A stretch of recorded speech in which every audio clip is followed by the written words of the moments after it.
Hello children, let's begin today's lesson from 6th standard social history, our past. Chapter 5, Kingdoms, Kings and an Early Republic.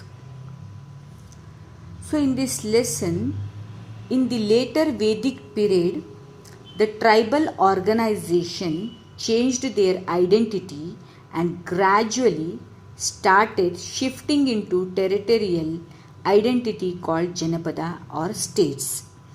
So this Vedic, after the Vedic period, later the Vedic period, the tribal organization, ಈ ಹಳೆ ಕಾಲದ ಇದು ಇರುತ್ತಲ್ಲ organisation, ಅದು it is changed into their identity and gradually they started shifting into territorial identity called the Janapadas or the states ಅಂದ್ಕೊಂಡು turn ಆಗ್ತಾರೆ.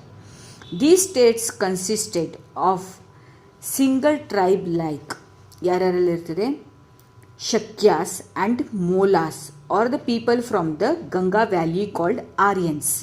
ಇದರಲ್ಲಿ ಈ ಟ್ರೈಬ್ಸಿಂದ ವೇದಿಕ್ ಪೀರಿಯಡ್ ಆದಮೇಲೆ ಅವ್ರು ಚೇಂಜ್ ಆಗಿ ಐಡೆಂಟಿಕಲ್ ಗ್ರ್ಯಾಜುವಲ್ ಚೇಂಜ್ ಆಗಿ ಬರ್ತಾರಲ್ಲ ಜನಪದಗಳು, ಆ ಜನಪದಗಳಲ್ಲಿ ಯಾರ್ಯಾರು ಇರ್ತಾರೆ, ಶಕ್ಯಾಸ್ ಇರ್ತಾರೆ, ಮೋಲಾಸ್ ಇರ್ತಾರೆ, ಮತ್ತು some people from the Ganga valley called Aryans. ಅಂದರೆ ಇಂಪಾರ್ಟೆಂಟಾಗಿ ನೀವು ಏನು ನೆನ್ಪಿಡ್ಕೋಬೇಕು, ಶಕ್ಯಾಸ್, ಮೋಲಾಸ್ ಮತ್ತು Aryans.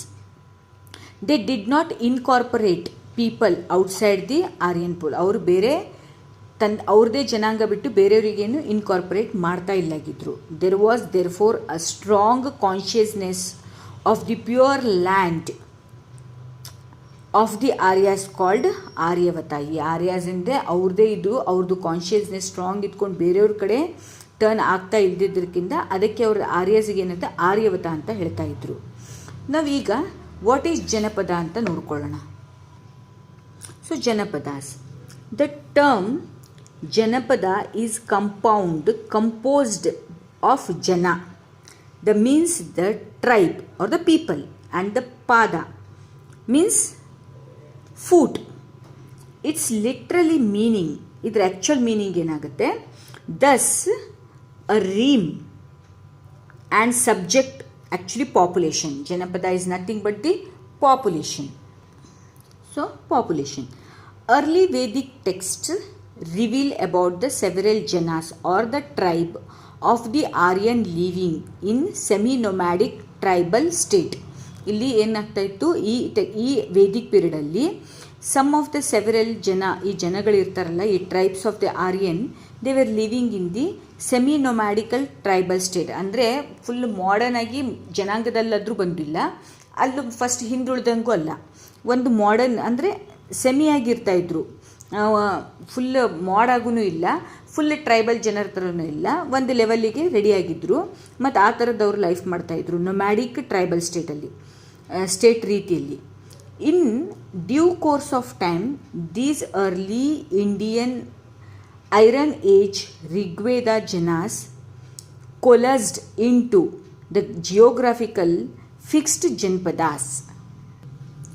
Here we also called the Indian Iron Age Rigveda Janas coalesced into the geographical fixed Janapadas. They were governed by the rulers of the Rajas, each having their own army and capital. ಇವರೇನು ಮಾಡ್ತಾಯಿದ್ರು, ಈ Aryans ಎಲ್ಲ ಇದ್ರಲ್ಲ,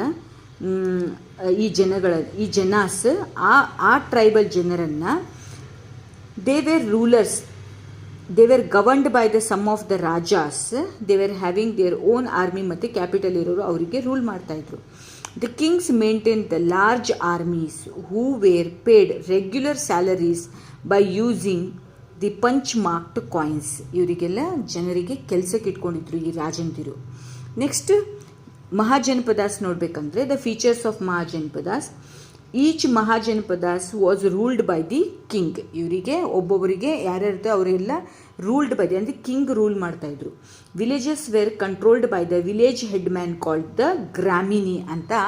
ವಿಲೇಜಿಗೆ ಗ್ರಾಮಿಣಿ ಅಂದ್ಕೊಂಡು ಒಬ್ಬರು ವಿಲೇಜಿಗೆ head ಇರ್ತಾಯಿದ್ರು. ಆ head ಇವರಿಗೆಲ್ಲ ಏನು ಮಾಡ್ತಾಯಿದ್ರು, ಈ ವಿಲೇಜರ್ಸಿಗೆ ಕಂಟ್ರೋಲ್ ಮಾಡ್ತಾಯಿದ್ರು. And they were controlled by the gramini. Varna system was divided into 4 caste. ಈಗ ವರ್ಣ ಅಂದರೆ 4 ಕಾಸ್ಟಲ್ಲಿ ಆ ವರ್ಣನ ಡಿವೈಡ್ ಮಾಡಿದರು. ಅದರಲ್ಲಿ ಬ್ರಾಹ್ಮಿಣ್ಸ್ ಬರ್ತಾಯಿದ್ರು, ಕ್ಷತ್ರಿಯಾಸ್, ವೈಶ್ಯಾಸ್ ಆ್ಯಂಡ್ ಶೂದ್ರಾಸ್, ಈ 4 ಕಾಸ್ಟ್ಗಳು ಬರ್ತಾಯಿದ್ರು. ಮತ್ತೊಮ್ಮೆ ಹೇಳ್ತೀನಿ, ಬ್ರಾಹ್ಮಿನ್ಸ್, ಕ್ಷತ್ರಿಯಾಸ್, ವೈಶ್ಯಾಸ್ ಮತ್ತು ಶೂದ್ರ ಈ ವರ್ಣವರೆಲ್ಲ ಡಿವೈಡ್ ಮಾಡಿದ ಕೂಡಲೇ 4 ಕಾಸ್ಟ್ಗಳು. ಸೊ ನೆಕ್ಸ್ಟ್ ಪೊಲಿಟಿಕಲ್ ಆರ್ಗನೈಸೇಷನ್ ಹೇಗಿತ್ತು ಅಂತ ನೋಡೋಣ. The political organisation of the Mahajanapadas was organised into 2 forms. 2 ಫಾರ್ಮ್ಸಲ್ಲಿ ಆರ್ಗನೈಸ್ ಆಗ್ತಾ ಇತ್ತು political organisation, monarchy and republican system. Monarchy ಮತ್ತು ರಿಪಬ್ಲಿಕನ್ ಸಿಸ್ಟಮ್. ಮೊನಾರ್ಕಿಯಲ್ಲಿ ಏನಾಗ್ತಾ ಇತ್ತು, ಇನ್ನು monarchy the king was the head of the state. ಅಂದರೆ ಮೊನಾರ್ಕ್ ಅಂದರೆ ಒಬ್ಬರೇ ರೂಲ್ ಮಾಡೋದು ಅಂತ. He was the head of the state. ಆ ಥರ ಎಕ್ಸಾಂಪಲ್ ನೋಡಬೇಕಂದ್ರೆ ಮಗಧ ಇದೆಯಲ್ಲ, Magadha is one of the example. ಅಲ್ಲಿ ಮೊನಾರ್ಕ್ ಕಿಂಗ್ಡಮ್ ನಡೀತಾ ಇತ್ತು. ನೆಕ್ಸ್ಟ್ ರಿಪಬ್ಲಿಕನ್ ಸಿಸ್ಟಮ್ ಇದ್ದರೆ the state was ruled by an elected chief. ಅಂದರೆ ಸ್ಟೇಟಲ್ಲಿ ಒಬ್ಬರು ಇಲೆಕ್ಷನ್ ಮಾಡಿ, ಇಲೆಕ್ಟೆಡಲ್ಲಿ ಒಬ್ಬರು ನಮ್ಗೆ ಇವರೇ ರಾಜ ಬೇಕು, ಇವರೇ ನಮ್ಗೆ ಆಳಬೇಕು ಅಂತ ಹೇಳ್ತಾ ಇದ್ವಿ. ಆ ಥರ ಎಲೆಕ್ಟ್ ಆಗಿ ಬರ್ತಾಯಿತ್ತು. ಅದಕ್ಕೆ it is called the Ganpat. ಅಂದರೆ ಆ ಒಂದು ಕಿಂಗ್ಡಮಿಗೆ ಆ ಥರ ಇದ್ದಿದ್ದು ಮಲ್ಲಾಸ್ ಅಂತ ಇದ್ರಲ್ಲ, Malla was the its example.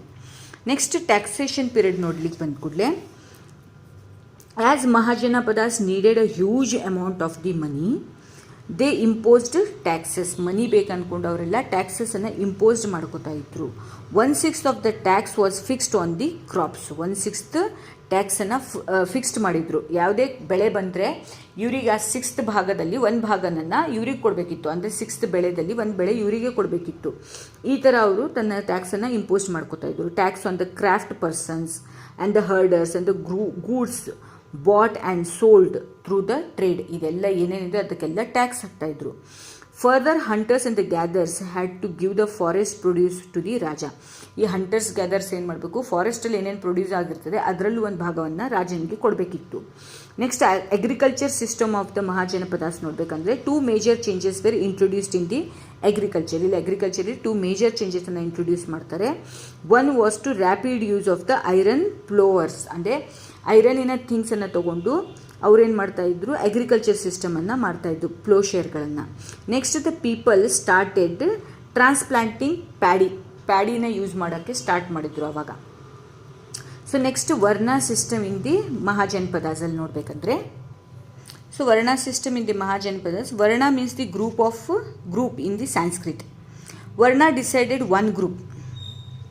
It was not based on the birth. Gradually, later in the Vedic age, Varna system is changed into caste system. ಈ ವರ್ಣದಲ್ಲಿ ಏನಾಗ್ತಾ ಇತ್ತು, ಅದನ್ನ ಹೇಳಿದ್ನಲ್ಲ ನಾನು, ಬ್ರಾಹ್ಮಿನ್ಸ್, ಶೂದ್ರಸ್ ಇದೆಲ್ಲ ಅದರಲ್ಲ ಅಂದ್ಕೊಂಡು, ಅದಂತರ ಅದು ಕ್ಯಾಸ್ಟ್ ಸಿಸ್ಟಮ್ ಆಗಿ ಪರಿವರ್ತನೆ ಆಗುತ್ತೆ. ಅದರಲ್ಲಿ ಏನಾಗುತ್ತೆ, ದ ಬ್ರಾಹ್ಮಿನ್ಸ್ ಇಂಪಾರ್ಟೆಡ್ ನಾಲೆಜ್. ಅಲ್ಲಿ ಒಂದು 4 ಇವರಿದ್ದಾಗ ಅದರಲ್ಲಿ ಬ್ರಾಹ್ಮಿನ್ಸ್ ಏನು ಮಾಡ್ತಾರೆ, ನಾಲೆಜಲ್ಲಿ ಅವರು ಮುಂದೆ ಬಂದುಬಿಡ್ತಾರೆ. ಅದರಲ್ಲಿ ಕ್ಷತ್ರಿಯಾಸ್ ಏನಾಗ್ತಾರೆ, ರೂಲರ್ಸ್ ಆಗ್ತಾರೆ, ರೂಲ್ ಮಾಡೋದ್ರಲ್ಲಿ ಬಂತಾರೆ. ವೈಶ್ಯಾಸ್ ಏನಾಗ್ತದೆ, they contributed into the trade, ಬಿಸ್ನೆಸ್ಸಲ್ಲಿ ವೈಶ್ಯರು ಬರ್ತಾರೆ. ನೆಕ್ಸ್ಟ್ ಶೂದ್ರಾಸ್ ಏನಾಗ್ತದೆ, ಸ್ಲೇವ್, ಕೆಲಸದವ್ರ ಥರ ಆಗಿ ಪರಿವರ್ತನೆ. They were denied entry to the mainstream. ಈ ಥರ ಕಾಸ್ಟ್ ಸಿಸ್ಟಮಲ್ಲಿ ಬ್ರಾಹ್ಮಿನ್ಸ್ ನಾಲೆಜ್ ತೊಗೋತಾರೆ, ಕ್ಷತ್ರಿಯಸ್ ರೂಲರ್ಸ್ ಆಗ್ತಾರೆ, ವೈಶ್ಯಾಸ್ ಟ್ರೇಡ್ ಬಿಸ್ನೆಸ್ಸಲ್ಲಿ ಬರ್ತಾರೆ, next Shudras ಸ್ಲೇವ್ಗಳಾಗ್ತಾರೆ.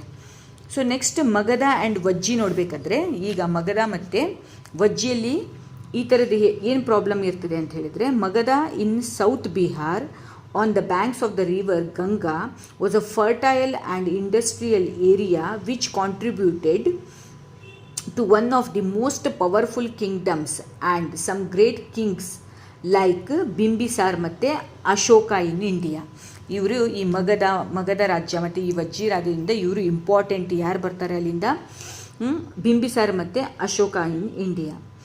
Vijji in the northern part of the Ganga was the confederacy of 8 clans of whom the Videhas ಮತ್ತು ಲಚ್ಚಿವಿಸ್ ಮತ್ತು Jnatrikas were the most popular. ಅಲ್ಲಿ ವಿದೇಹಾಸ್, ಲಚ್ಚಿವಿಸ್ ಮತ್ತು ನಾತ್ರಿಕಾಸ್ ಅವರು ತುಂಬ ಫೇಮಸ್ ಆದರು, ಮೋಸ್ಟ್ ಪಾಪ್ಯುಲರ್ ಆದರು. Vaishali was the prosperous city under them. ಈ ಎಲ್ಲ ಪ್ಲೇಸ್ಗಳಲ್ಲಿ ಯಾವುದಾದ್ರು ವೇದಿಹಾಸ್, ಆನಂತರ ನ್ಯಾತ್ರಿಕಾಸ್, ಲಿಚ್ಚಿವೀಸ್, ಇದರಲ್ಲೆಲ್ಲದರಲ್ಲೂ ಯಾವುದು ಇಂಪಾರ್ಟೆಂಟ್ ಆಗಿ ಆಯಿತು, Vaishali the most prosperous city under them, ಇದು ತುಂಬ ಫೇಮಸ್ ಆಯಿತು.